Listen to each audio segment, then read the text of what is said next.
Bom, estamos aqui para mais um episódio do nosso querido podcast da Acolhe Terapias, o seu podcast de saúde mental. Vocês já viram aqui que eu já trouxe vários convidados para falar de assuntos diversos, mas uma coisa eles têm em comum: ainda não tinha vindo um homem aqui para falar de um assunto muito importante.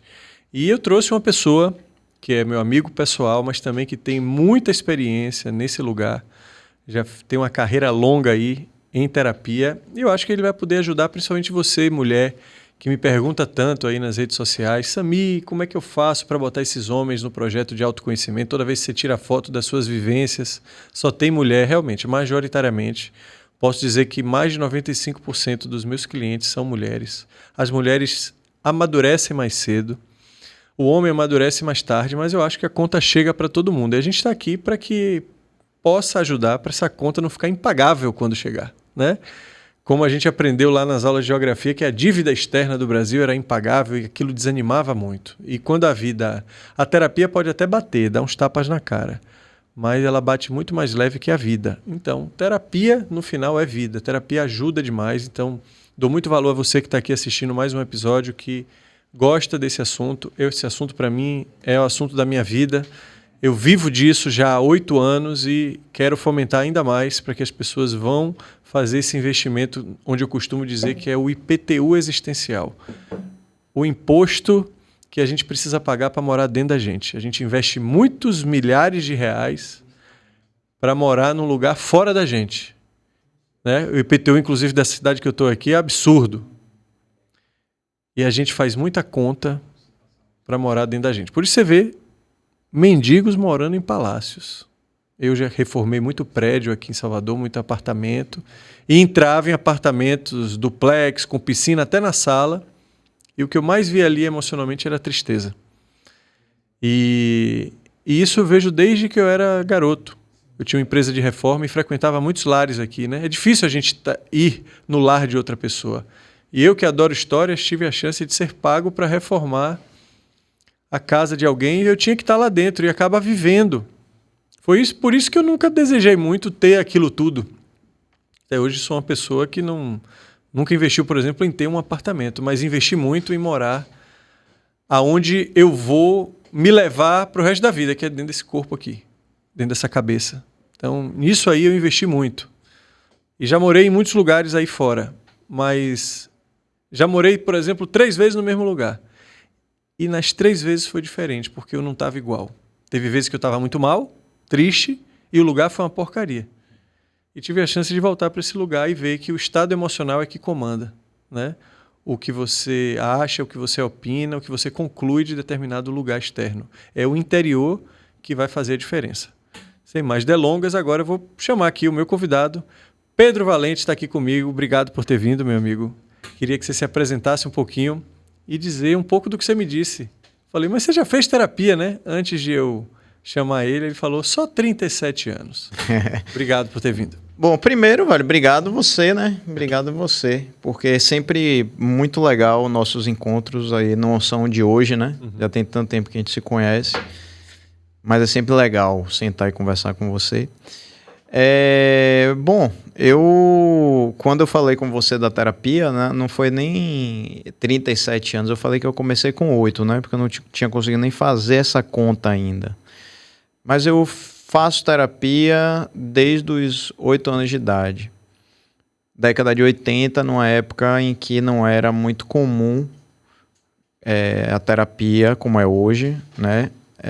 E menos ainda para criança. Tanto é que aqui em Salvador, tipo assim, você contava no dedo Quem fazia os isso? terapeutas, psicólogos de crianças, né? E eu fui paciente de Sônia Magalhães, que era bem posicionada na época como psicóloga para crianças.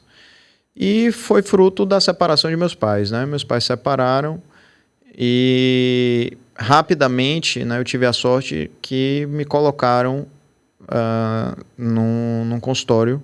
E dali eu não saí mais. Só mudei abordagens, né? Ao longo do tempo, fui mudando de...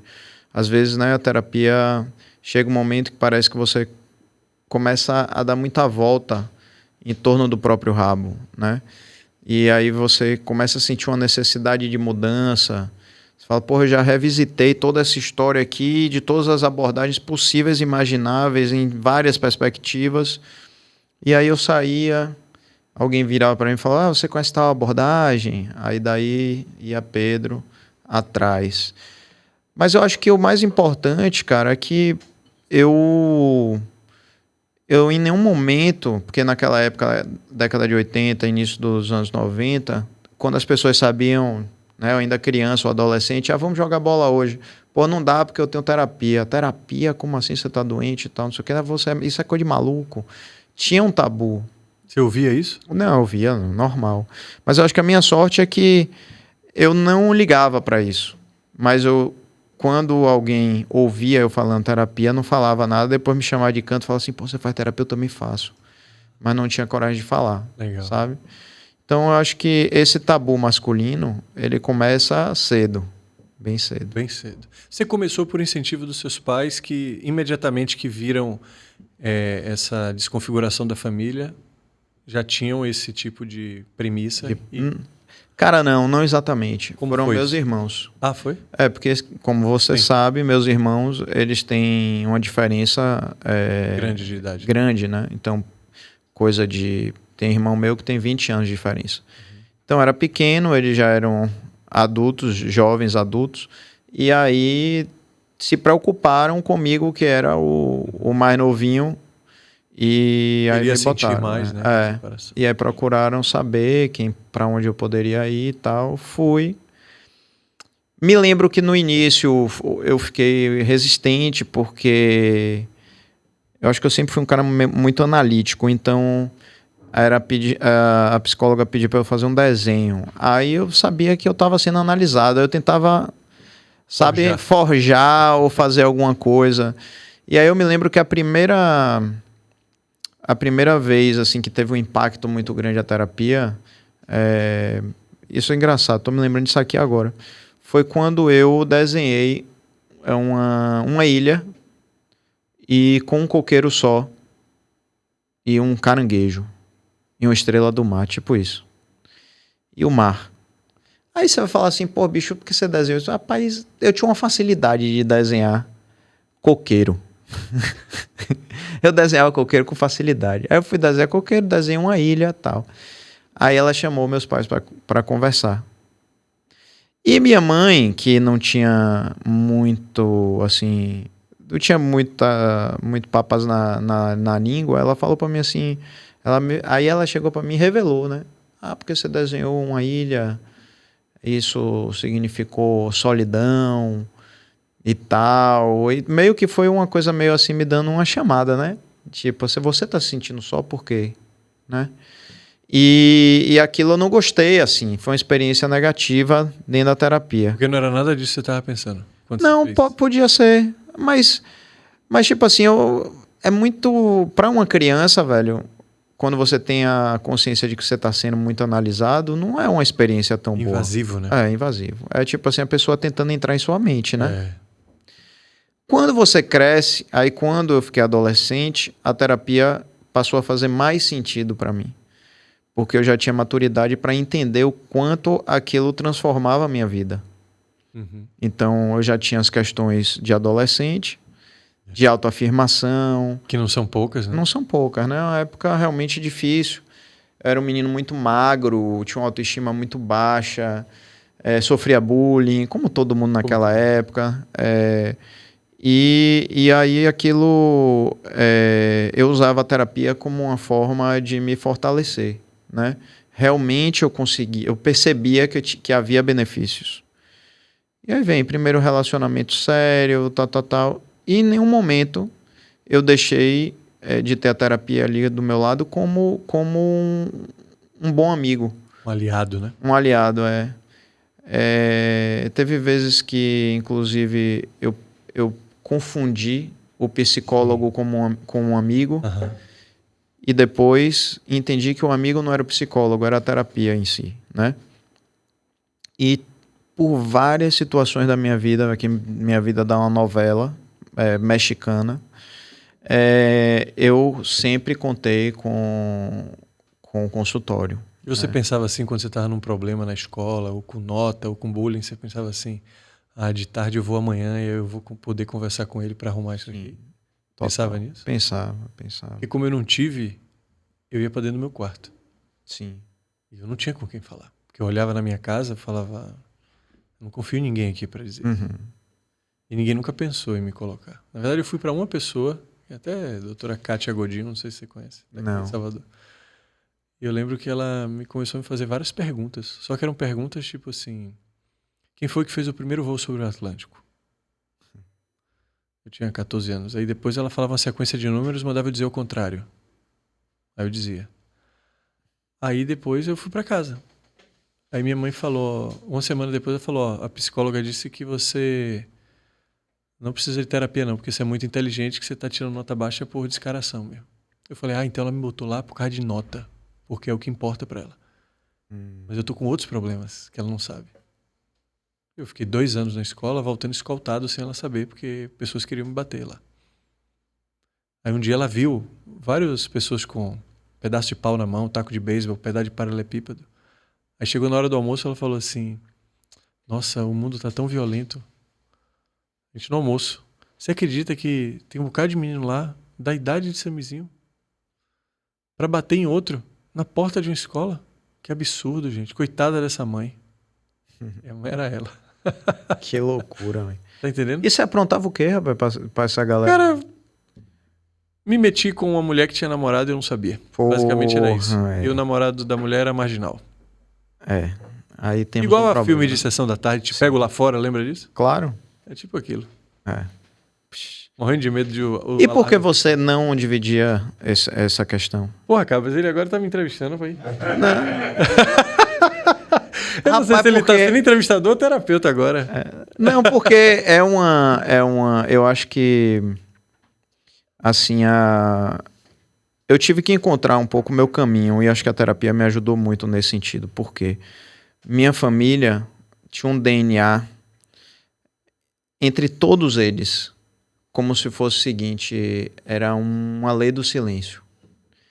Todas as questões muito complicadas eram silenciadas. E ninguém falava sobre isso. Isso era um padrão de comportamento. Da família inteira, né? Aí eu brinco que é um DNA da família. De modo que Isso é conhecido por todos, mas não é dito por todos.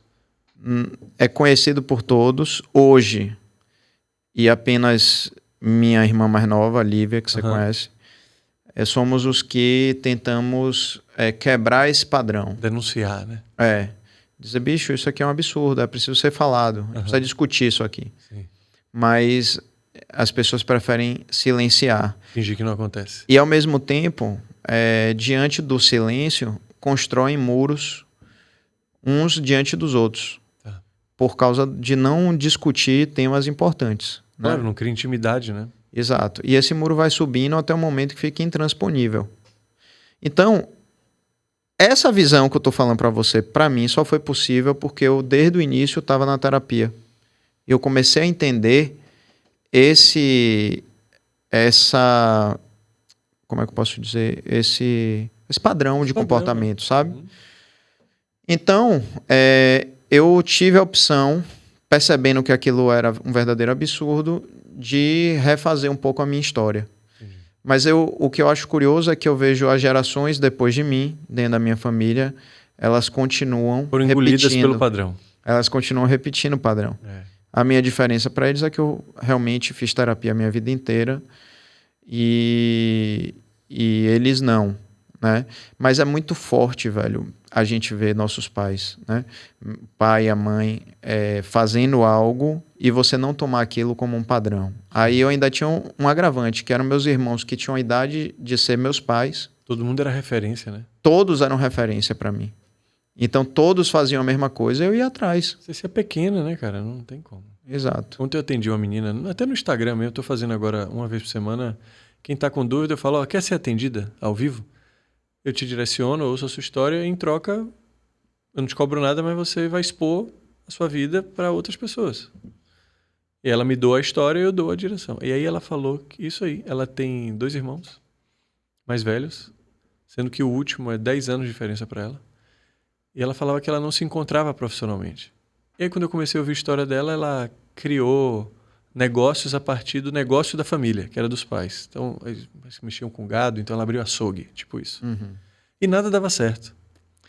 E aí eu falei para ela, mas imagine você, uma garotinha, olhando para cima, vendo 2 irmãos que provavelmente trabalharam com negócios oriundos dos seus pais e tiveram sucesso.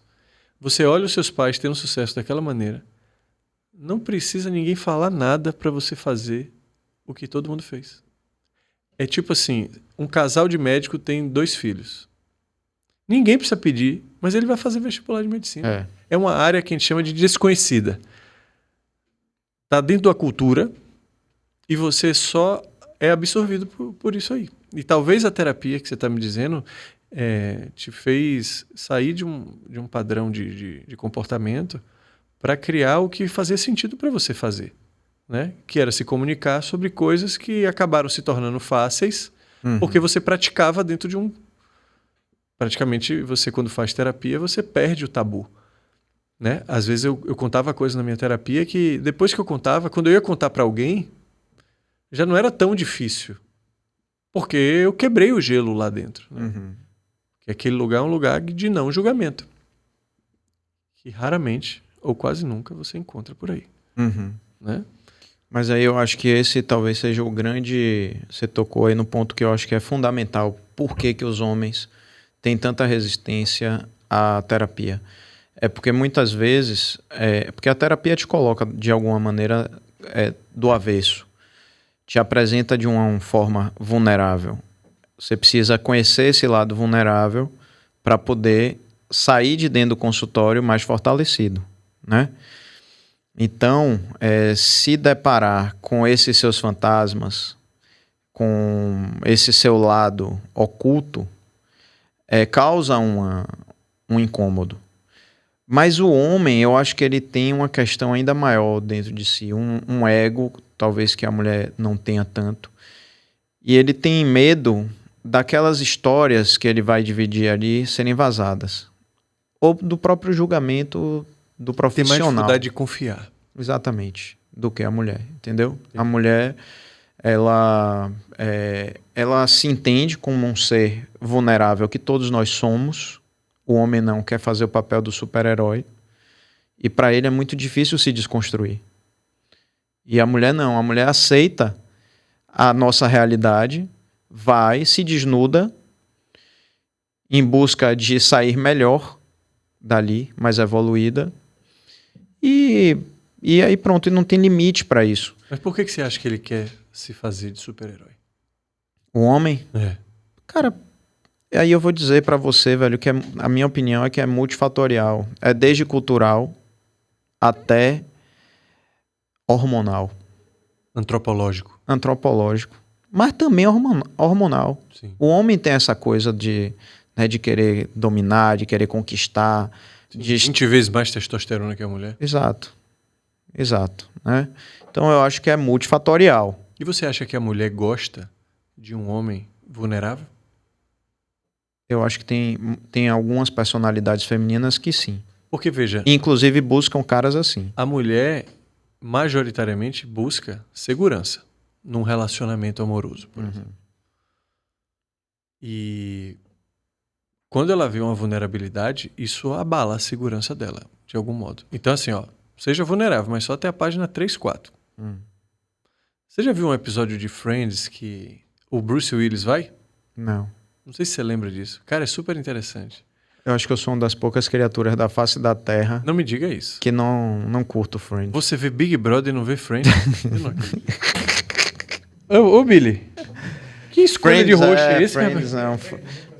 Eu acho que eu preciso de terapia, mais ainda, que eu não gosto de Friends. Cara, mas é muito interessante que ele namorava no episódio a Jennifer Aniston, acho que era a Jennifer Aniston. E aí, ele era aquele cara do Duro de Matar, né? Sim. Na época do auge, ele com aquela cabeça raspada, chega lá e todo... Tipo aquele hétero top, né? Falando aquelas coisas lá. E aí, em um dado momento, as pessoas começam a tentar mostrar ele um outro lado. da vulnerabilidade. E a última cena do episódio, ele acaba no colo dela, chorando por causa de algum trauma com a mãe, e ela com aquela cara esquisita assim, tipo, meu Deus, cadê o Duro de Matar? O que é isso que ele tá fazendo? Isso aqui, não era isso aqui bem que eu queria, sabe? E eu acho que essa linha, quando você abre da vulnerabilidade na terapia, ela é muito para valer. Muito para valer. Não existe você ir só até um pouquinho, né?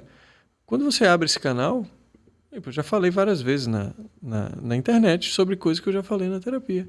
A minha insegurança que eu tinha de tentar dar conta de tudo, que isso me fazia broxar com muitas mulheres, né? Que isso estava muito ligado à minha autoconfiança, que eu fui sempre cobrado, comecei a ver que meu pai me falava isso desde cedo.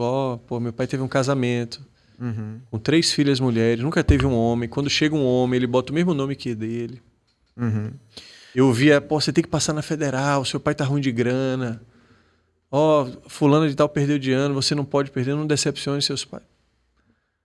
Cargas e mais cargas. E isso começou a paralisar a minha vida adulta. Como homem, como namorado, como cidadão, como profissional. Mas assim, eu acho que hoje em dia, Samir, tá mudando muito. Por exemplo, eu tenho algumas amigas que eu percebo na linha do tempo delas, assim, o que eu pude acompanhar, muitas, elas têm um padrão de homens mais vulneráveis. Por quê? Porque ela tem um espírito de ser mais, como é que eu posso te dizer, mais provedora. E provedora em todos os sentidos, não é só de grana, não. Sim. Provedora emocional da também. Força da casa, por exemplo. Sim. Sabe? Então ela não busca, a gente busca o que a gente não tem, velho. A gente busca o que a gente não tem, né? Então assim, ela busca uma outra coisa, que é muitas vezes um cara que ele é mais, por exemplo, extrovertido, divertido, traz leveza, coisas que na vida dela ela não tem. Então eu conheço algumas. O peso já é pra ela, né? Exato, Na verdade, qual o peso, né? Que a gente tá falando, porque ainda tem isso. Porque normalmente o provedor é tido como aquele cara estressado, que tá atrás de prover a casa, que não tá com tempo pra brincadeira e diversão. Sim. Ele tá preocupado com o objetivo dele, que é isso. Isso aí vem normalmente uma mulher ali cuidando do lar, mais divertida, mais leve, trazendo harmonia. Sim, Mas tudo é função, né? Tudo é função. Tipo assim, essa função, às vezes, de levar a grana pra dentro de casa, às vezes a mulher ela é tão bem sucedida que não tem diferença nenhuma pra ela. Tipo assim, cuidar dela sozinha ou cuidar dela em uma família inteira. Porque ela é muito bem resolvida financeiramente. E tem uma autoestima, uma tranquilidade de saber que a vida dela é aquilo e é dali pra melhor. E você acha que isso atrapalha nos relacionamentos com homens que ficam incomodados de ela ganhar mais, por exemplo? Se o homem tiver essa insegurança, que eu acho insegurança, sim. Sem dúvida. E se ela achar isso, ela achar inseguro para ela ter um cara que esteja abaixo dela? Você não acha que mexe nos sentimentos dela? Sim. Se a leitura dela é que o cara, se ela pensa que o cara pode ser menor do que ela ou qualquer coisa desse tipo, se há algum tipo de julgamento assim, sim. Só que o que eu tô falando são de casos que eu vejo que é um encaixe perfeito. Sim, claro. Onde ela busca o cara assim. Vamos dizer que para a sociedade não tá pronto para assumir certas responsabilidades, só que isso ela já tá levando há muito tempo. E ela quer outra coisa. Ela quer outra coisa. Ela não quer isso. Isso ela já tem, entendeu? Sim. E aí faz um match perfeito. E vivem muito bem. Só que eu acho que aí a gente, como sociedade, a gente precisa aprender isso. A gente precisa entender e não julgar. A gente tá preso num padrão só. Né? E vou dizer, velho, eu vou ser sincero, eu julgo também. Não deixo de julgar. Eu fico analisando, né? Até o momento que eu olho e falo assim, não, porra, isso aqui é uma relação verdadeira demais. Onde existe um encaixe perfeito que foi buscado, ela queria isso, o cara queria isso, eles queriam isso, e eles se dão bem por isso. E é sabido pelos dois. Ou não, né? Porque eu acho que às vezes não é o bem-estar racional. que aquilo está trazendo já está respondendo. Né? Mas veja bem, você falou de uma coisa também, e se você me permite falar claro. Aqui, e que a gente já teve a oportunidade de falar em lives, né, no Instagram e tudo, mas você é um cara que muito antes de começar a trabalhar exatamente com isso, que você fazia questão ou não se importava de mostrar suas vulnerabilidades. Você presenciou isso? Eu presenciei algumas situações, né? E então aquilo para mim foi eu não esqueço das duas cenas que eu presenciei onde você mostrava essa vulnerabilidade. E aquilo foi muito importante também para mim. Eu acho que não só para mim, mas para quem viveu também. Porque é uma aula de que nós somos assim. Não importa se a gente é adulto, se a gente é forte, se a gente é bem resolvido, mas sempre a gente tenta mascarar as nossas dores, né? Mostrar as dores, sem ficar nu na frente do outro, né? Psicologicamente falando, é muito mais difícil do que talvez tirar a roupa e ficar nu no meio da rua, né? Então, assim, você fez isso e aquilo, pra mim, a minha leitura foi, velho, que cara maduro da porra. Eu pensei assim, né, velho? Que cara maduro, porque eu não teria coragem disso. Poucos acham isso, né? Porque acham, na verdade, imaturo você fazer isso. Você acha mesmo? Muitos. Ou você acha que é um julgamento, ou assim. você não acha que é um julgamento, tipo, porque a gente não tá acostumado com isso, velho? Não, eu acho que porque a sua leitura foi justamente por você já ter uma história dentro da vulnerabilidade na terapia. E você falou, poxa, que cara maduro, eu quero chegar ao ponto de conseguir fazer isso, porque eu ainda não consigo. Mas o cara que está friamente, sem se analisar, ele só olha aquilo que está... Ele fala assim, esse personagem que ele está mostrando vulnerável está fora do que é um homem para mim. Sim, é verdade. Do estereótipo do homem. Sim. Então, isso aí está descartado para mim. Eu não fazia sentido para mim esconder o que eu estava sentindo, principalmente da pessoa que eu estava sentindo. Né? Mas não é só da pessoa. Existe uma plateia, né? Uma plateia. Então, por exemplo, porra, você tá querendo algo e a pessoa precisa saber isso através justamente da sua vulnerabilidade, e não do personagem, que é o que muita gente investe. Por exemplo, nas conquistas das relações. Você vê uma conquista muito mais atuante do que até apaixonante, para rimar um pouco. Né, que é de uma pessoa... Todas as vezes, velho, teve um amigo meu que ele falou uma vez, ele estava falando até sobre o Guilherme Bellintani, que era presidente do Bahia. Tipo, conversando alguma coisa, não sei, chegou no nome dele e falou, pô, Samir, eu trabalhei com esse cara na prefeitura, foi alguma coisa, fui apresentar um projeto para ele, pô, eu gostei desse cara, o cara foi muito verdadeiro comigo. Eu falei, foi mesmo, me conte aí. Ele falou, não, eu fui apresentar um projeto para ele. Ele olhou o projeto e ele falou assim, cara, gostei muito do seu projeto, mas assim, eu não posso botar energia nele agora porque isso aqui vai demorar para maturar para mim. E eu vou desviar do meu foco que está aqui. Mas eu recomendo que você siga firme porque eu acredito nisso. Mas procure essa pessoa. E ele falou assim, o cara conseguiu me liberar em 3 horas. Enquanto outros desse mesmo lugar ficaram durante meses dizendo, vou te ligar, pô, legal, vamos ver aí, vamos se falando aí. Então, é aplicado não só para as relações amorosas, como é o caso que você citou, mas a vulnerabilidade também de... Cara, você quando diz a verdade, você está querendo... De alguma maneira, você está...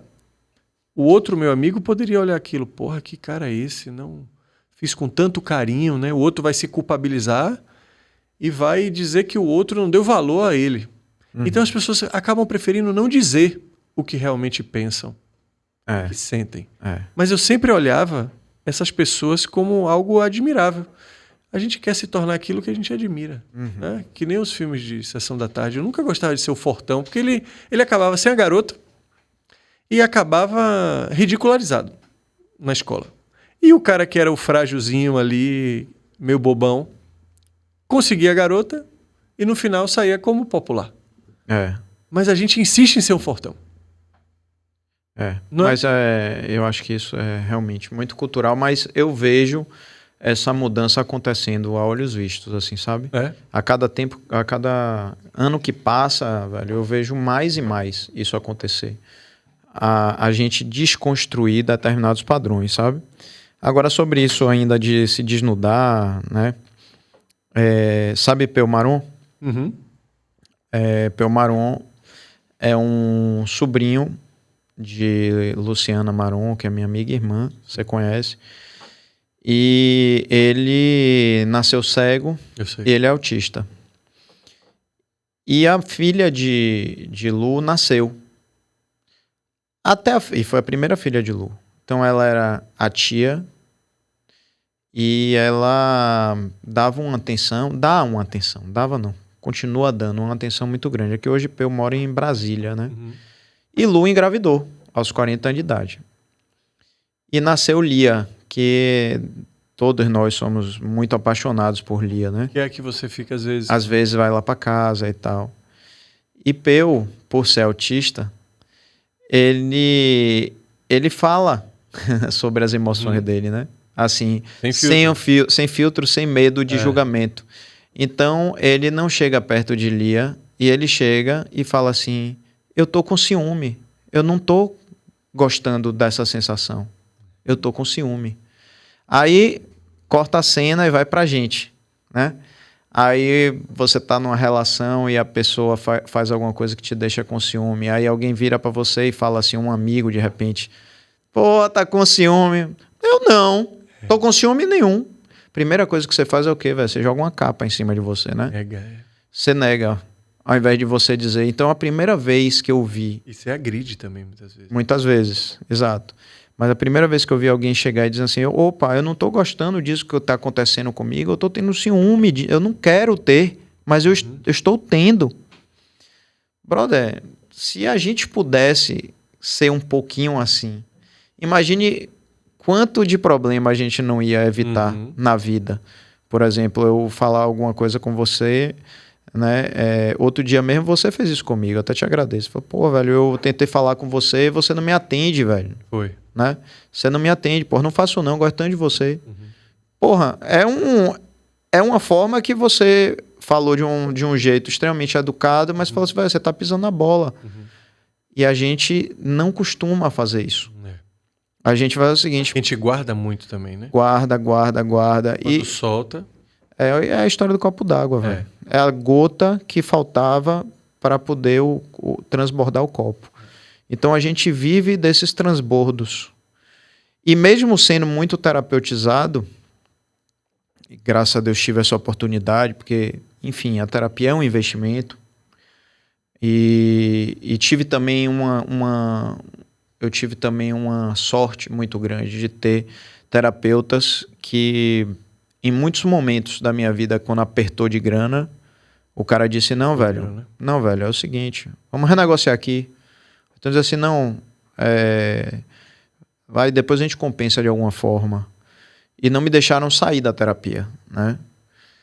Mas eu, mesmo sendo muito terapeutizado, em muitos momentos da vida, eu deixei o corpo transbordar. Claro. Principalmente em relações amorosas. A pessoa fazia uma coisa, me incomodava, mas aquele incômodo pequeno. E eu achava incômodo falar. E é incômodo falar, né? E aí eu guardava. É que nem um boxeador que tá tomando murro. Ele toma um murro que você olha, você tá assistindo, o murro não parece forte. Mas ele vai tomar 200 daquele, ele vai cair, velho. Entendeu? Uma hora cai. Então eu fazia isso, eu absorvi o golpe e ia vivendo. E no momento que eu terminava o relacionamento, bicho, era um momento que eu já não queria mais ver a cara da pessoa na minha frente. Eu tomava uma ginge que, assim, era irreversível. E a pessoa não entendia nada. A pessoa dizia assim: mas pera aí, rapaz, vamos conversar. Eu disse: velho, não tem conversa, eu não quero. Assim, eu me desinteressei. Será que é virginiano? A gente tem diferença? Pode ser, velho. É verdade, mano. A gente tem diferença de um dia mesmo. Você é do dia 2 e eu sou do dia 3. Cara, talvez seja. Eu tinha uma personalidade muito de guardar. Tanto que o meu casamento atual é o relacionamento mais longo que eu já tive. Até hoje, assim. O meu ex-casamento eu não considero muito porque eu também vivi muito longe um do outro, assim. Então, relacionamento eu falando de intensidade, E ela eu não guardo, velho. Eu digo tudo. E falo: você tem o direito de saber o que tá me incomodando. Porque às vezes as pessoas acham que terapia é pra você não sentir incômodo. Por exemplo, alguém pode estar assistindo agora e falar assim: pô, o cara tem 37 anos de terapia e ainda tá com a gota d'água e tá agindo dessa maneira. Porque muita gente pensa isso, que eu pago para ter um resultado. E esse resultado tem que ser tangível para mim. Senão eu não sei por que eu vou para lá. Sim. Mas aí que tá, né, bicho? Peraí. A terapia não vai deixar você um ser perfeito. Ela vai Ponto. te ajudar a lidar com os incômodos e não a eliminar os seus incômodos. Exatamente. Ou não vai eliminar todos. Exato. Né? Até porque se fosse assim, a pessoa fazia 4 anos de terapia, parava. Como eu disse. Ficava pleno, Como eu disse, na verdade, eu não vou dizer eu parei a terapia, eu pausei a terapia, porque minha querida terapeuta faleceu. E eu tinha um apego muito grande a ela, ao consultório ali. E eu ainda não elaborei esse luto terapêutico para ir para uma outra terapia. Ao mesmo tempo, meu irmão, o que eu posso te dizer é o seguinte, é que eu enfrentei ao longo da vida 2 grandes depressões geradas por conta da minha história familiar, nitidamente, mas foi a terapia quem me disse isso, porque seria muito mais fácil... Em momentos diferentes da vida? Em momentos diferentes da vida. Mas seria muito fácil ir para um consultório psiquiátrico e tratar a depressão quimicamente e tão somente isso. E eu ia resolver minha vida. Mas eu não ia ter trabalhado as causas, né? Então Mas você chegou a medicar temporariamente? Mediquei. As 2 vezes. Sim. Porque não foi depressão braba, de tornar você completamente... tirar você da sociedade, né? Do trabalho, de tudo, Por que isso acontece, você que passou por isso? É uma curiosidade mesmo, é porque às vezes eu ouço relatos de pessoas dizendo que ficaram em depressão e quando elas me contam, eu falo, mas eu também já senti isso. De ficar triste, de não querer sair do quarto, mas temporariamente, sei lá, terminava um relacionamento, estava chateado com meu pai porque eu tirei nota baixa. E só que quando eu ouço de pessoas que realmente passaram por isso, eu ouço um outro tipo de relato que me parece ser uma coisa realmente, você não sabe o que é isso, você não viveu. E como curioso mesmo, saber o que faz uma pessoa de repente, entrei na depressão. Você percebe isso? Eu acho que tem sinais que são muito indicativos de que você está numa depressão, que é um CID. É um CID, né? É um CID, é uma doença catalogada, né? Porque as pessoas, claro, vão viver lutos na vida, vão ver uma perda de um relacionamento, um término, morreu alguém na família que você amava muito. Se você conhecer a tristeza maior de uma perda de alguém, ainda não é depressão. É isso. Você entendeu? Você acha que muita gente, a pessoa confunde o que é tristeza tristeza normal, acentuada com depressão? Porque antes de eu ter a depressão, eu já achava, eu estou depressivo. Não, é outra coisa, velho. Eu sei. É outra coisa. Mas uns sinais que são assim importantes para a pessoa identificar é você não ver saída. Uma coisa, alguém morreu, você sabe, você tá sofrendo pra caralho, velho. Você tá mal, você tá na lona. Mas você sabe que o tempo, de algum modo, vai curar você. Entendi. A depressão não. A depressão é como se você estivesse num túnel que não tem fim. Você não vê o final. E não tem um motivo explícito que te fez entrar nesse túnel? Rapaz, a minha história é familiar. Não, mas assim, um trauma de... uma perda de uma pessoa, por exemplo. Não. E acontece... Não tem um às vezes fato. você não consegue associar... O porquê. A uma causa imediata. Entendi. Entendeu? Tipo assim, aquilo vem na sua história, chame como quiser, na sua mente, no seu espírito, vem ali e chega algum momento que algum gatilho dispara a depressão. Então, eu tive uma inapetência, que era uma anorexia nervosa que eu fui para... Perdeu o apetite? Eu fiquei com 44 quilos, pô. Caramba. Com a altura que eu tenho hoje. Que idade você tinha? Eu tinha 17 para 18. Eu fiquei com 44 quilos. Eu me lembro de uma cena... Saiu da escola, tudo? Escola, da vida social, de tudo. Assim, eu tive... eu me lembro assim eu tenho uma lembrança de minha mãe me levando pro médico, porque nesse momento, né, quando me viram esquálido, prostrado numa cama e nada, aí já estavam decidindo se iam passar uma sonda, Sim. o que é que ia fazer, né? E sem saber lidar com aquilo.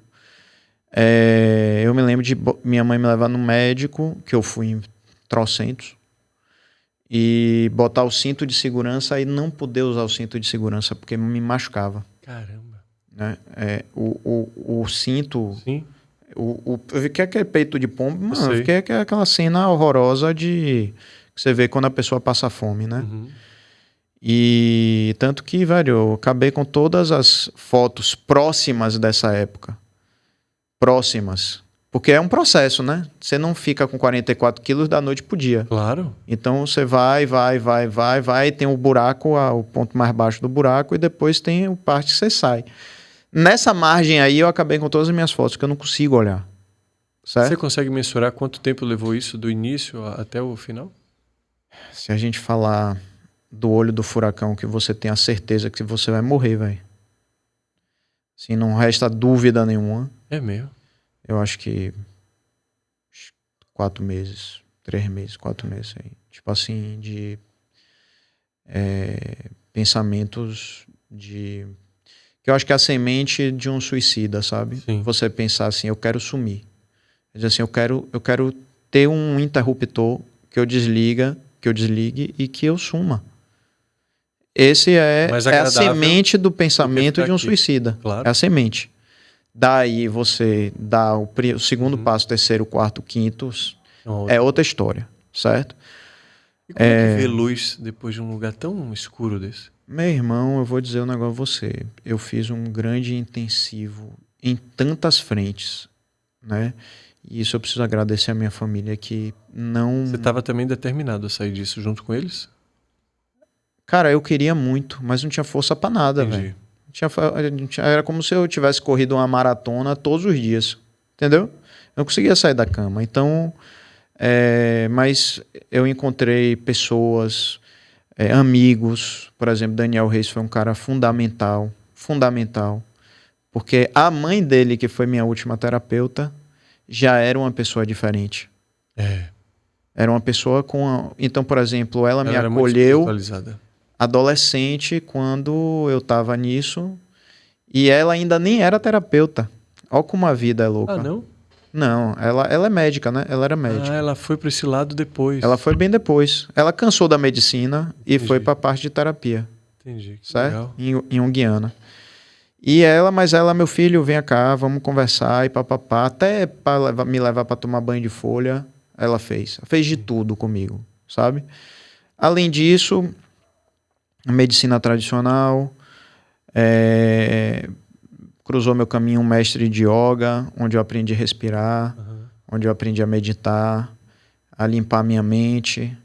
E essa higiene, junto com a psiquiatria, fui tomando remédio de antidepressivo, tomando Zoloft. Foi uma época de mudança de classes de remédio. Não tinha essa variedade que tem hoje, né, também? Assim, não era tão bizarro, não.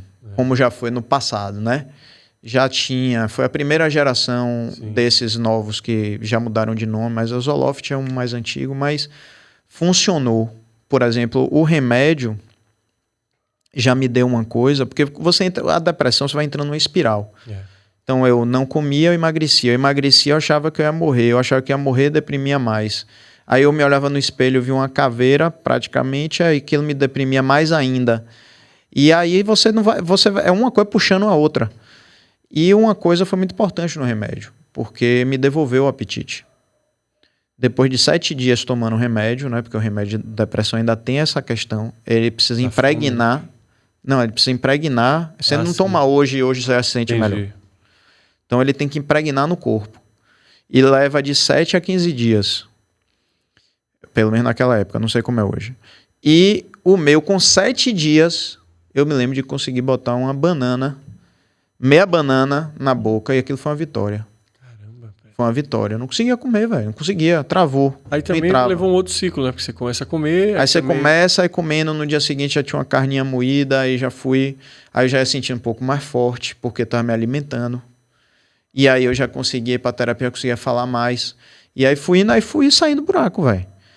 Mas o importante, eu acho que disso tudo, né, saindo um pouco dessa parte aguda, mas é que eu tive a oportunidade do evento de meus pais se separarem, eu ter entrado na terapia.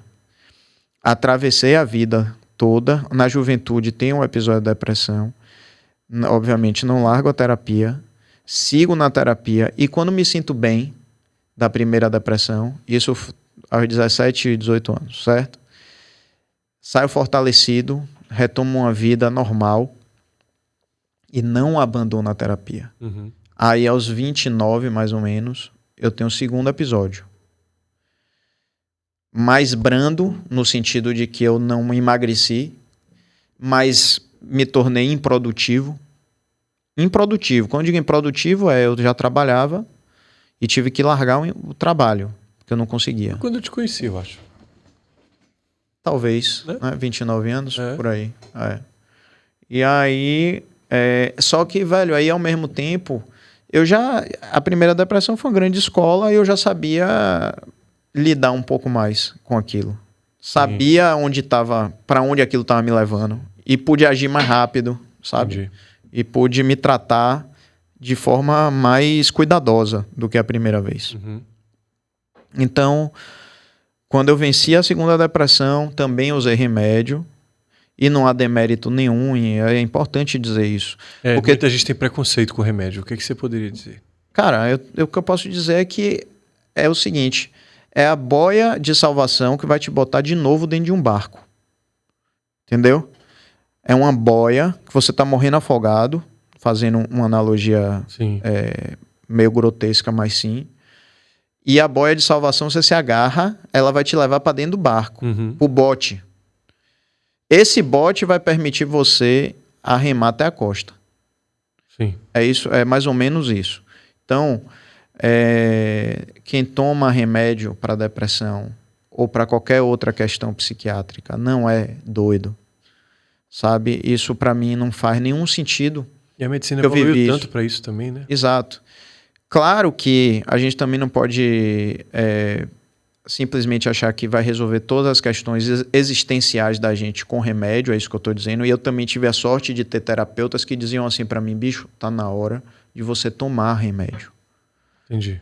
Sabe? Porque às vezes quando você está deprimido, você fala assim: tomar remédio é uma sentença de que... Condenação para a vida inteira, que você... Um zumbi tomando comprimido. Pronto. E eu tive um empurrão de todos os terapeutas que eu tive a oportunidade de trabalhar. Eles diziam assim: velho, tá na hora de você tomar um remédio. Sim. E depois tá na hora de você sair do remédio, converse com o seu psiquiatra. Legal. E aí eu ia no psiquiatra e fazia o desmame, que também o remédio você não tira na tora, né? Então você tem que ir tirando aos poucos e tal. Então eu tive a oportunidade, nos momentos agudos de minha vida, estar na terapia. E quando eu saí dos momentos agudos, e hoje a terapia me permitiu ver que a minha depressão não é algo meramente químico, que falta alguma química no meu cérebro e que eu vou precisar tomar remédio o resto da vida. Não existe. Existem causas que são óbvias dentro de um consultório analítico e que você, mesmo que passe por um episódio de depressão, um episódio agudo, você tem a ciência que aquilo tem uma causa. Então vamos tratar a causa, vamos. Mas se você está precisando agora sair da cama, tem remédio. E aí, velho, você não se furtar, você confiar tanto num psiquiatra de confiança, num terapeuta de confiança e fazer o que estão mandando você fazer.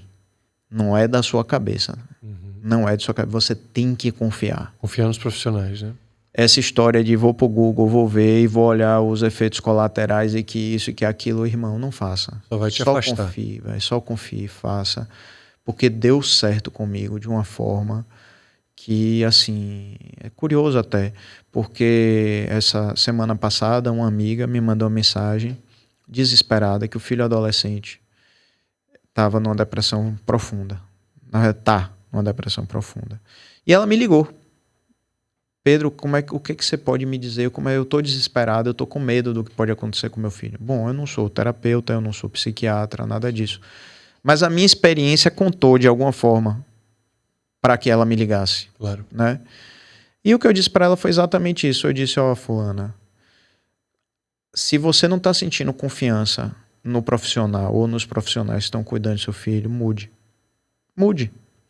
Mas você precisa confiar. Você precisa entregar a situação de seu filho nas mãos dessa galera. E foi o que eu fiz também, porque assim, eu não tinha mais força, eu não tinha na época Google, eu não tinha nada, eu tinha o seguinte, velho, eu quero viver, eu quero. Certo? Você tem força para viver? Nenhuma. E a galera dizer, não, é isso, você tem que fazer isso, toma esse remédio. Eu me lembro que o cara me deu a receita, eu saí correndo, velho, pra farmácia pra comprar. E aquilo, depois na análise, eu percebi, porra, sua vontade de viver era grande. Você não escondeu aquela porra lá e... É, porque tem gente que Você nega. entende? Eu tinha vontade de viver, mas eu não tava conseguindo viver, velho. Aham. Não tinha nem força, né? Nenhuma, zero. E o legal também que eu vi que você usou vários métodos alternativos também Muito. que te apresentaram. Você foi do remédio ao yoga, né? Porque Exatamente. muitas vezes a gente fica achando que é só uma coisa, Não. né? E nunca é, quando se trata de ser humano. Nunca é. Ó, você falou da yoga, né? Cara, no início, quando me falaram, mas assim, essa vontade de viver que existia dentro de mim foi me fazendo aceitar, experimentar. Como eu disse, banho de folha, yoga, o que fosse. E depois, conhecendo melhor a yoga, o que é que eu entendi? Brother, nós ocidentais não sabemos respirar Uhum. como os indianos, por exemplo. A respiração diafragmática. A nossa base do pulmão, ela é muito maior do que o topo. E repare, quando isso era uma coisa que eles mostravam pra gente lá. Quando um neném nasce, a respiração dele é totalmente diafragmática. É a barriga inflando e esvaziando. É assim que eu vejo que minha filha tá respirando ou não na babá eletrônica. Pronto, perfeito. Quando você é criança, você não expande o tórax para respirar.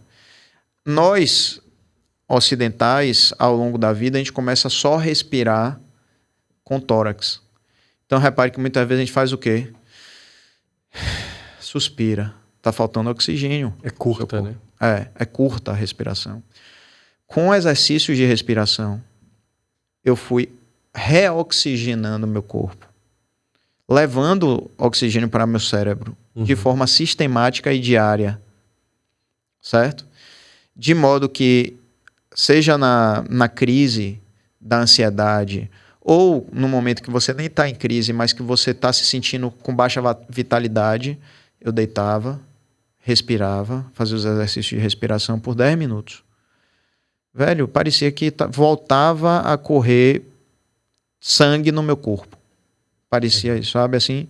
Então você vai dizer, isso vai tirar você da depressão profunda? Velho, não, mas isso é mais um reminho claro, para você remar, entendeu? Como você falou, é a boia, depois tem o bote, e depois mas tem a terra firme. até você chegar à terra, exato, tem outros elementos, né? Tem o remo. Exatamente. Então, velho, eu não... Cara, eu tive sorte. Muita gente não teve a sorte que eu tive, né? Qual sorte que você teve? De conseguir vencer a depressão e viver, né? Sim. Eu tenho um grande amigo, por exemplo, não vou... Apesar de que ele escreveu um livro aqui, ele escreveu um livro e publicou. Posso falar o nome, já que ele escreveu o livro e publicou. André, um grande amigo, um redator publicitário incrível, um cara genial. E ele teve uma depressão e um belo dia ele cortou a rede era a rede dos filhos, né? Para não caírem embaixo. E ele pulou do 12º andar. E sobreviveu. Sério? E sobreviveu. Tá vivo até hoje? Tá vivo. A gente foi junto em Divaldo Franco, a gente se aproximou muito depois disso. Cara, ele caiu, o corpo dentro da piscina, mas do 12º andar é concreto, né, meu? E o braço caiu fora. O braço estilhaçou todo e o corpo sobreviveu, né? O braço foi reconstruído. Então você vê, ele tem várias cicatrizes, mas o braço é totalmente funcional. E transformou a vida dele esse evento, né? Não há como dizer que isso não é também uma experiência transcendental, né, velho? Ele decidiu morrer. Sim, claro. Ninguém chama... Ele fez um julgamento de que era melhor, né? Exatamente. Em algum momento, é como uma vez eu vi Suassuna falando, o suicídio é uma antítese... É uma antítese de Deus, né, velho? Você... É uma antítese da criação. Você, em algum momento, observa ao seu redor e julga que não vale mais a pena, velho, você ter a sua vida, velho. Então ele cortou, pulou. Ele me disse que teve assim, que não esquece da memória de passar assim na queda livre por um vizinho fumando um cigarro. Sério, velho? Na varanda, sabe? Então assim, foi uma... Nossa, que forte isso, hein? É muito forte, muito forte. E isso me mexeu muito comigo porque quem vive a depressão em algum momento flerta, né? Ainda que a pessoa esteja muito distante disso, mas você flerta. É como eu disse, a pessoa flerta. Se a pessoa quer sumir, é a semente. Ô, né? Pedro, deixa eu te perguntar uma coisa. Quando você me passa isso, eu que nunca tive, você é muito mais preparado do que eu, porque você já passou 2 vezes, né? Se caso aconteça, que pode acontecer com qualquer um. Perder o sentido de estar aqui. Basicamente é isso. Não vê sentido. Você sente medo de voltar? Não. Porque você já tem as ferramentas também, né? Eu acho que eu tô bem armado. Mas não quero dizer que eu não terei, né? Claro. Mas o que eu posso dizer é que a minha segunda experiência já amenizou meu coração para isso. E talvez a fonte de tudo isso, que é a minha história familiar, o que já aconteceu na minha vida, etc, já está muito trabalhado na minha cabeça. Sim. Você criou uma narrativa que te conforta. Exato. Eu acho que eu compreendi, eu elaborei, eu compreendi a minha história de vida. E essa história de vida, ela não me futuca mais. Não é mais um obstáculo para você viver, né? Como já foi. Não é um obstáculo, não é um pensamento contínuo. As pessoas que estão envolvidas nessa história, todas eu perdoei. Sim. Eu não guardo no meu coração rancor. Isso é muito ruim. Né? Isso é uma bola de neve. Eu não guardo nada disso. Consegui compreender os motivos que fizeram essas pessoas terem praticado o que praticaram. Então, eu me sinto meio liberto da minha própria história, sabe? E ao mesmo tempo eu olho ao redor e falo, porra, bicho, Deus me deu inteligência, eu sou um cara, querendo ou não, benquisto por muita gente, minha família gosta de mim, meus amigos gostam de mim, eu faço o que eu gosto, eu tenho uma capacidade de me comunicar com as pessoas, sabe? Eu não faço mal a ninguém, velho. Pelo menos não de forma consciente, sabe? Quando eu percebo que eu faço mal a alguém, eu não tenho problema, não tenho essa vaidade de querer estar certo, eu volto atrás, sabe? Então eu gosto de viver. Eu gosto do que eu tenho, entendeu? Eu gosto do que eu tenho. Então, a grande pedra no meu sapato foi o meu passado. Resolvido isso, com terapia, com elaboração, talvez as depressões que eu tive foram também importantes para que eu me curasse de um todo. Claro. Você entende? De poder chegar e dizer... Então, eu acho que as pessoas não devem negligenciar a depressão. A depressão pode ser sua amiga também. Entende? Com certeza é sua professora. Exatamente. Né? Porque quando a gente não tem uma história bem contada na nossa cabeça sobre como chegamos até aqui, se tiver ruído, é esse ruído que nos derruba quando algum gatilho acontece. Porque quando você tem esse centro, né, eu costumo dizer assim, porra, construa seu centro, cara. O que é isso? Cara, você sabe realmente por que você escolheu o que você escolheu, por que você está aqui, por que você é desse jeito. Por exemplo, eu vi, não sei se você já leu a biografia do Will Smith, ele escreveu um livro e ele contou uma coisa que você sabe que a carreira dele começou no humor. Ele fazia aquele seriado e tal. Isso. E ele dizia no livro que aquilo foi uma característica adquirida pela dificuldade que era viver na casa dele, num ambiente extremamente hostil. E isso era tão intenso que ele acabou não virando um engraçadinho, virando um humorista. E de sucesso. Tanto que tem uma entrevista que ele conta isso lá naquele cara, David Letterman, não sei se tem ainda o programa dele, e ele fala, ele começa a contar uma piada na hora de ele perguntar uma pergunta séria, ele fala, tá vendo isso aqui que eu tô fazendo? Era uma autodefesa, cara, que isso virou parte da minha personalidade. E eu só consegui depois fazer filmes como Bad Boys, como outros filmes que eu fiz, como aquele filme que ele perde uma filha no início, não sei se você lembra desse filme, ou até aquele Em Busca da Felicidade, que é muito famoso. Quando eu resolvi isso dentro da minha análise, para poder dar vazão a outras coisas que eu não queria acessar. Você é um cara, por exemplo, que tem o humor como uma ferramenta, né? Não sei, vou até te perguntar, isso foi adquirido antes, depois? Queria que você falasse um pouco sobre isso.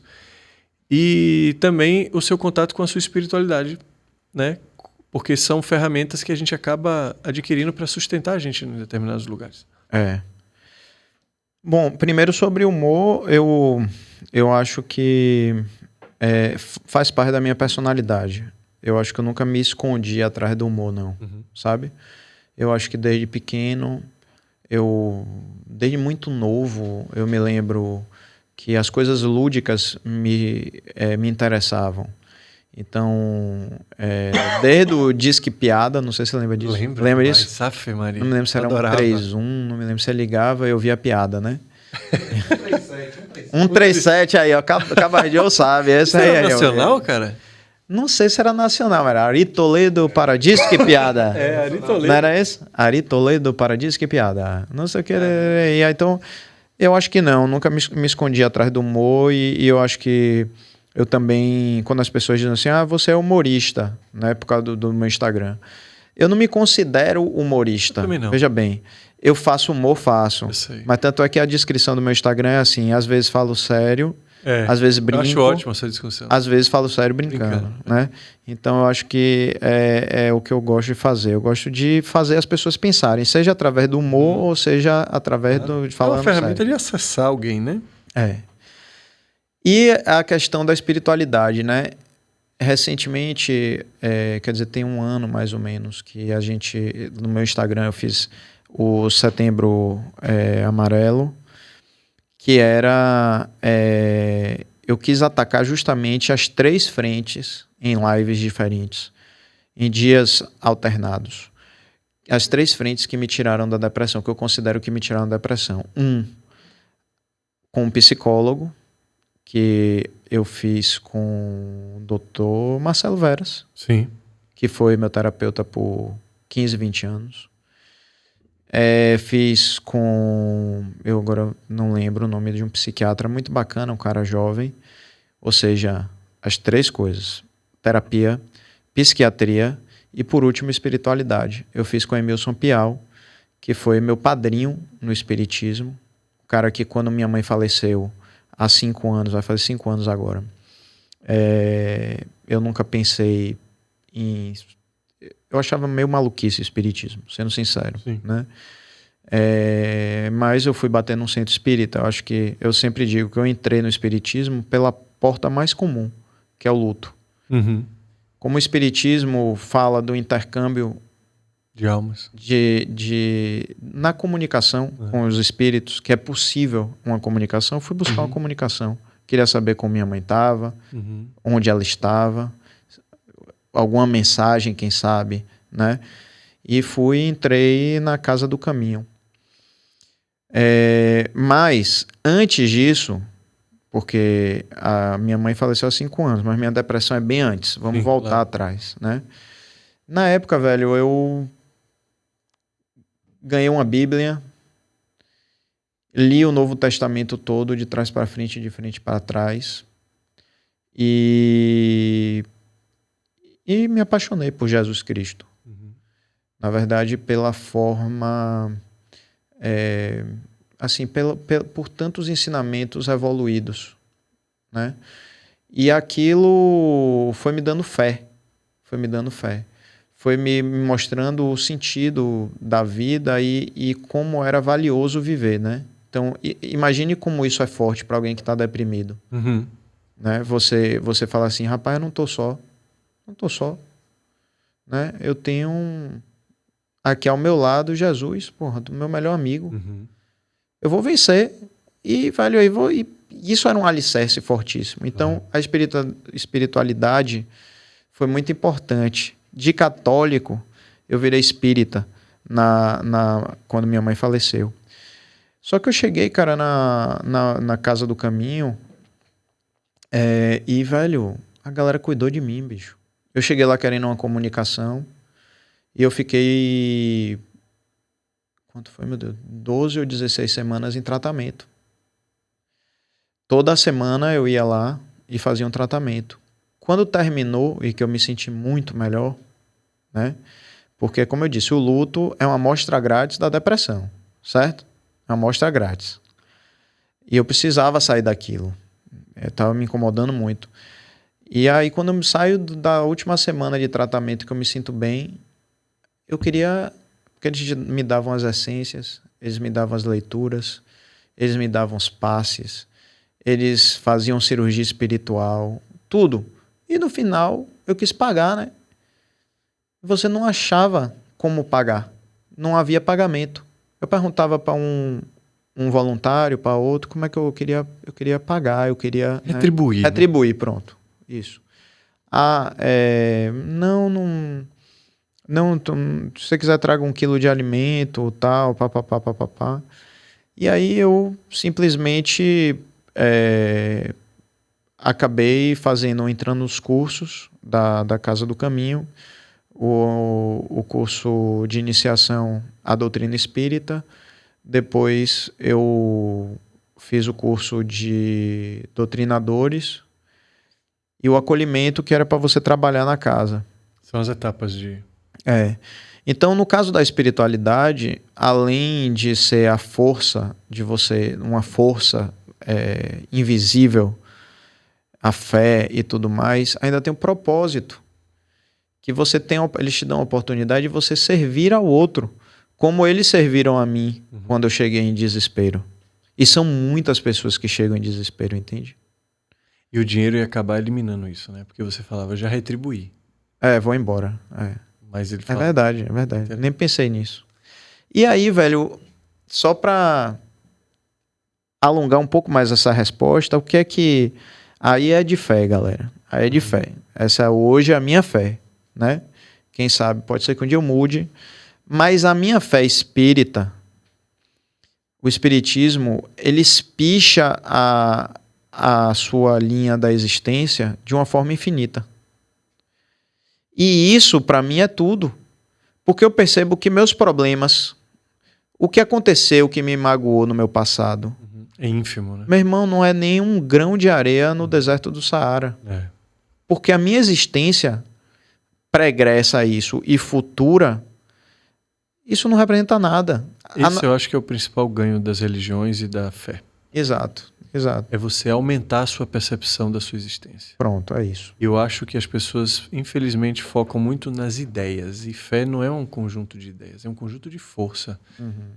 Eu nunca vou questionar o que você acredita. Na verdade, eu posso questionar o que você acredita, porque acreditar é uma coisa da mente. Se você quiser discutir comigo se existe ou se não existe, eu posso até discutir. Mas o fato de te ajudar a viver melhor, isso é indiscutível. E é desrespeitoso você entrar nesse lugar. Demais. Tá entendendo? Demais, eu acho que é aí que a gente peca. É quando a gente vai para as ideias e não vai para o espírito da coisa. É isso aí. Quer ver uma coisa? Cara, no prédio tinha quando eu era criança, tinha um funcionário que ele era alcoólatra. E quando ele bebia, ele batia muito na mulher e nos filhos. A gente sabia. E a gente tentava ajudar. E já tínhamos tentado levar ele para os Alcoólicos Anônimos, demos toda a ajuda. Demos o condomínio, né? É no condomínio que eu morava. Toda a ajuda possível de recursos para a mulher, para os filhos. Só que não adiantava, velho. Ele bebia, ele se transformava em outra pessoa, né? Um belo dia, esse cara entra numa igreja evangélica e vira crente, mas vira crente aquele fundamentalista, certo? que não pode nada, que não pode falar palavrão, que não pode isso, que não pode aquilo, que não pode aquilo. Bicho, você acredita que no meu prédio a galera começou a implicar que o cara tinha virado crente? Porque ele pagava 10% do pouco que ganhava para a igreja. E a galera ficou numa revolta enorme. E eu, criança, naquela época, eu olhava e dizia assim, velho... É um puta negócio. Caralho, o cara saiu de ser um capeta para ser um cara respeitador da família dele, ser um cara que não tocava mais a mão em filho, em mulher, em nada, e via tudo como escandaloso. Imagine a culpa que esse cara carregava também, certo? Em troca disso, ele dava 10% do que ele ganhava. Então, tipo assim, eu não me identifico em nada com a religião evangélica, em nada, em zero. Mas houve ou não houve uma transformação do ser humano ali? Você tá olhando pro ser humano. Você entendeu? Houve ou não houve? Cara, como é que a gente pode julgar isso, velho? Objetivo mais, né, cara? Entendeu? Não dá pra gente julgar isso, velho. A gente não pode estar nesse papel, é isso. Cara, é muito legal que o rumo que o papo tomou. Eu não sabia da sua história da depressão. Não com esses detalhes. Eu lembro que você viajou para Wisconsin, eu acho que na época, não foi? Eu fiquei muito feliz porque de cada 10 suicídios, 8 é de homens, né? A gente morre muito mais disso. A gente carrega um peso muito maior porque a gente não consegue falar sobre, né? Eu acho que tem culturas ainda mais leoninas nesse lugar. No Japão as pessoas somem, cara. Já viu essas histórias? Não. Os caras que somem. Quando eles são demitidos ou acontece algo que fere a honra, né? Fere a honra deles, eles nem voltam para casa. Eles viram indigentes, eles somem para nem ser chancelado naquele lugar, porque é tão violento isso para eles. Eu morei na Austrália e foi um lugar que me marcou muito, porque é um país perfeito. Eu estava lá na época, não tinha recessão há 29 anos. E depois continuou tendo, só o Covid que deu uma arranhada lá. E às vezes eu ia no banheiro e tinha placas nas portas. Tipo um 0800, sabe? Ligue antes de... Cara, aí eu fui olhar nos cliffs que tinha lá, nos precipícios. Também algumas placas de telefone eram as mesmas. E aí um dia eu resolvi perguntar isso na sala de aula para uma professora. E ela me explicou os índices de suicídio que tinha lá. Entre homens.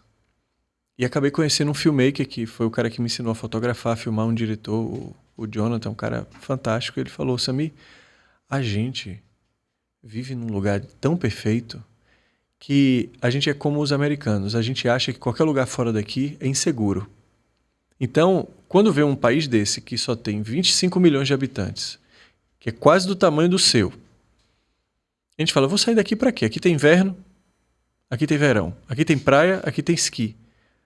Aqui um garoto quer comprar um drone para voar, ele vai trabalhar 3 meses numa pizzaria, vai andando para casa e volta, não é assaltado, vai com dinheiro no bolso, compra o drone. O cara tem tudo. Ele era carpinteiro na época, ele ganhava $900 por dia. Porra! Naquela época. E ele falou, você sabe o que me tirou da depressão? Contraste.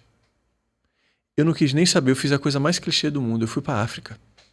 Eu fui conhecer o que era a vida, porque até então eu não sabia o que era a vida. Porque esse lugar aqui não me mostrou o que é a vida de verdade. Ele falou, por exemplo, quando eu olho os vídeos do seu país, as coisas que vocês vivem, ele era fã do Anderson Silva, que ele lutava jiu-jitsu. Sim. Um cara que sai da periferia, que vai e vira um campeão. A gente não tem essas histórias aqui. A gente não tem nem cultura. A gente parece Londres. Tipo, o grau máximo que a gente quer se tornar aqui é ser um britânico, né? Então eu falei, e eu achava que a minha tristeza era de um lugar que eu morava.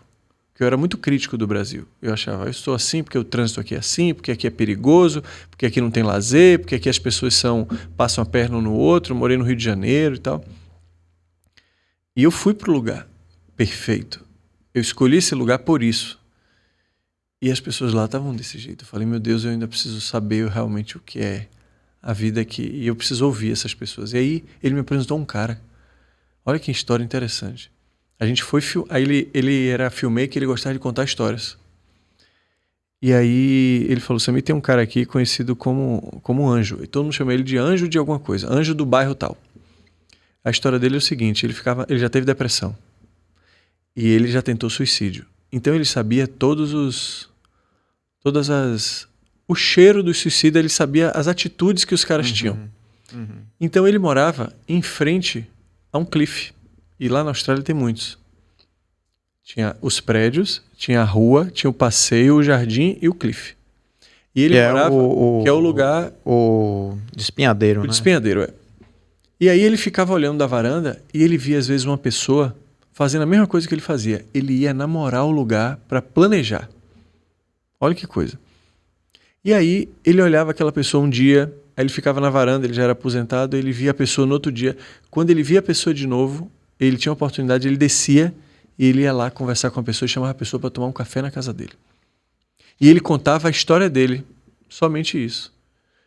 Porque ele já sabia o que a pessoa estava sentindo e ele começou a contar como é que ele saiu daquilo. E depois ele começou a olhar os casos que saíam na página policial das pessoas que se suicidavam para ver, porque ele tinha um caderno onde ele anotava os nomes de todo mundo que ele ia levar para casa dele. E ele anotou mais de 120 nomes num período de tempo. Ele saiu até no jornal lá. Vou até buscar, deve ter na internet essa altura. Porque nenhum daqueles nomes que ele conversou ia para a página do jornal, na parte de óbitos. Porque lá tinha muitos casos de suicida. E aí esse cara estava me apresentando ele para a gente fazer uma história, um short movie com ele. Ele chamava de Love Job, que aqui é tipo no amor. Vamos fazer no amor. Não tem dinheiro. E quando eu não sabia inglês, eu falava, cadê o dinheiro daquele job que a gente fez? Aquele lá massa que a gente foi ver o cara que fazia prancha de surf. Ele, não, ali era Love Job. E ele que me ensinou a buscar histórias para contar. Foi ele que me ensinou a filmar no Yes Be Free, que você assistia tanto ali, né? Que inclusive eu queria até falar com você, tenho falado muito com o Mel sobre isso, sobre esse projeto, né? Eu falei assim, rapaz, eu vou pedir a autorização a Samir pra copiar a ideia dele, velho. É massa aquilo, né? É. Você me autoriza? Claro, porra. Claro que com outro nome, né? Você tem que fazer uma história com o Mel, né? É isso. Vocês interagem super bem. Eu vou contar aqui pra galera que não conhece essa história, mas na minha opinião, tipo assim, foi até hoje o projeto de conteúdo mais legal que eu já vi.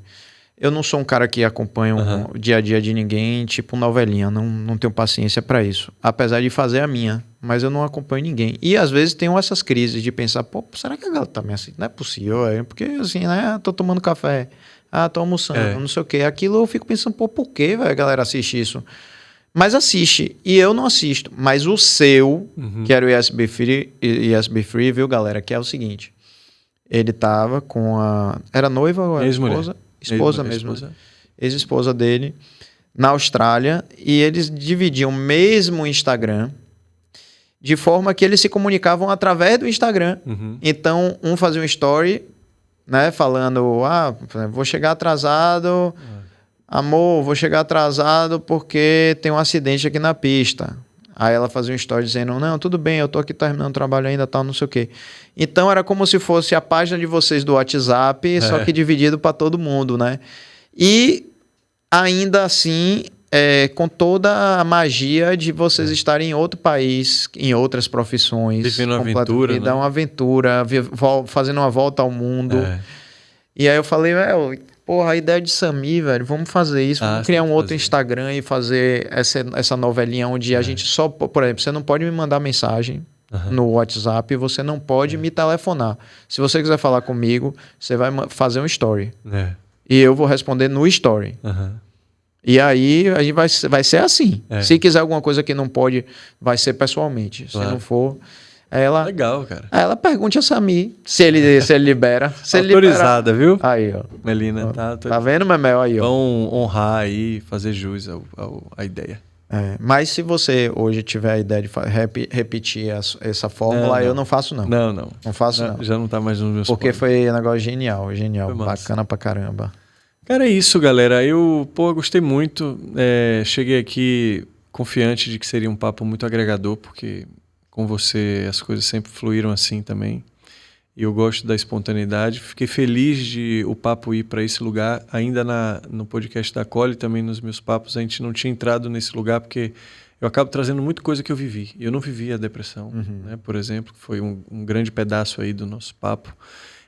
Acho que é um assunto super importante para homens que guardam, né? Queria deixar o recado aqui para todo homem que está assistindo, ou se você puder mandar, porque às vezes na intimidade dele, ele assistindo ali, aquilo pode inspirá-lo, né? Inspirar a falar, inspirar a você confiar num profissional, como Pedro falou, né? Um cara que fala aqui num... Eu nem gosto desse nome, mas lugar de fala. Né?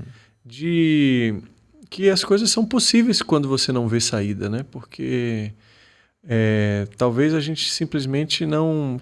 O fato de a gente não conseguir enxergar não significa que não existe. Sim. Né? E eu gostei muito, assim, e queria te agradecer por você ter aberto isso aqui, né?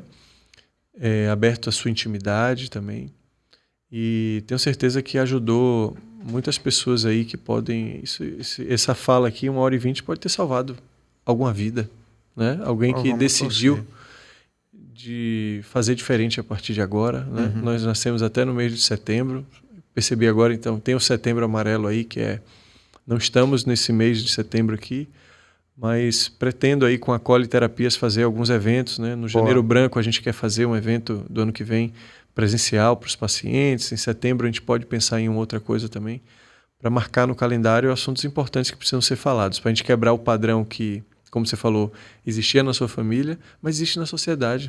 Né? Verdade. De que só pode ser dito o que é legal. E isso atrapalha muito. Eu queria só deixar uma mensagem, assim, além de, óbvio, te agradecer pelo convite. Quando você me chamou, fiquei feliz com o convite, não porque é podcast, não por nada disso, mas porque todos os momentos que a gente teve juntos, né, sempre foram muito ricos, assim, pelo menos para mim foram muito ricos. E obrigado por mais esse momento. Mas eu queria só deixar um recado, já que a gente tratou muito de depressão, ainda que o tema tenha sido Homens na Terapia, né? Mas eu queria deixar um recado para quem estiver passando pela depressão, é o seguinte: por mais que você esteja no olho do furacão, né? Aquela cena clássica que a gente vê em filme de Hollywood, que a pessoa está dentro de uma casa, aí o furacão está acontecendo todo do lado de fora, tudo sendo devastado, né? A gente não tem a sensação, a gente não consegue compreender que aquilo vai passar. Mas o que eu posso dizer a você é assim, e quando a gente está deprimido, esse é o mecanismo da depressão. É fazer com que você não tenha força de acreditar, não é nem de sair, é de acreditar que é possível sair. Mas acredite, é possível você sair. Agora, confie nas pessoas certas. Não, sabe, o pouquinho de força que você tiver, use para você sair da cama, para você procurar uma ajuda. Hoje existem várias outros mecanismos que na minha época não tinham, né? Por exemplo, você ter acesso a outros terapeutas que não são presenciais, então que você pode agendar e fazer do seu quarto. Olha que maravilha, eu tinha que atravessar a cidade, deprimido, para poder fazer uma terapia. Então você tem outras ferramentas, utilize-se de todas. E para os homens, falando sobre terapia, vocês não sabem, e não estou falando agora mais de depressão, vocês não sabem a joia que é vocês poderem se conhecer um pouco mais, sabe? Entender um pouquinho mais sobre você. E isso vai te dar bagagem para enfrentar a vida. E se seu objetivo é ser um cara fortão, retado, tal, a terapia vai te ajudar nisso também. Você vai ser um cara muito mais forte nas relações, na sua vida familiar, na sua vida no trabalho, em tudo. Então, se o amigo falou, tá enchendo o saco de tá na terapia, não sei o que, pelo amor de Deus, né? A gente tá em 2024, não houve gente que não tem nada para somar, né?